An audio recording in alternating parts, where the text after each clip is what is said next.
Hello students, Mr. Young here. With our introduction to Chapter 20, it is called The Industrial Age. This is a pretty interesting chapter in that we really go into more detail on some things that we've learned about a little bit.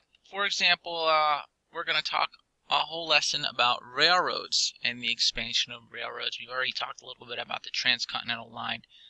We'll talk about the railroad industry more specifically, how you end up with companies having monopolies and kind of colluding together to set prices. Some of the things the farmers were complaining about, those prices being too high, we talk about why those prices were too high. Like competing companies were working together and saying, all right, we won't charge under this, and then the other guys knew that they could charge the same price, and then they could, by weeding out the competition, they were able to keep their prices up.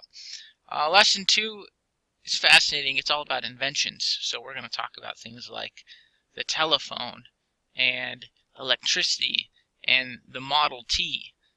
In lesson 3 we get into big business. We start talking about sort of monopolies and business moguls like Rockefeller, Carnegie, guys like that.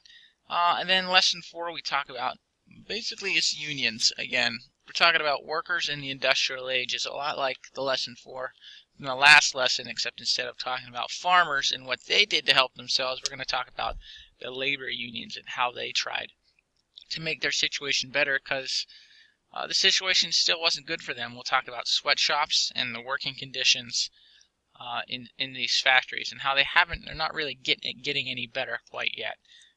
But there's some Pittsburgh history in this chapter for those of us around here in the Pittsburgh area.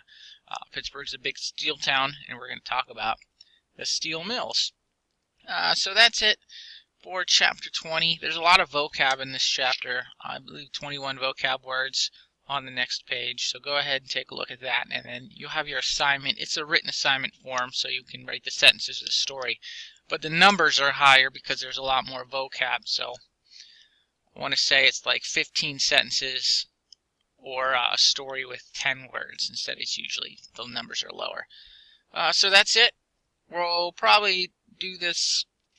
None of the lessons look too long, so each one will probably be a day. So after today, we'll have lesson 1, and then 2, and 3, and 4, like we usually do, nothing cut up. And then a study day and a test. So that's Chapter 20 in a nutshell. Go ahead and move on to that vocab and knock out that assignment. And as always, if you need me for anything, you know how to reach me. So have a wonderful day.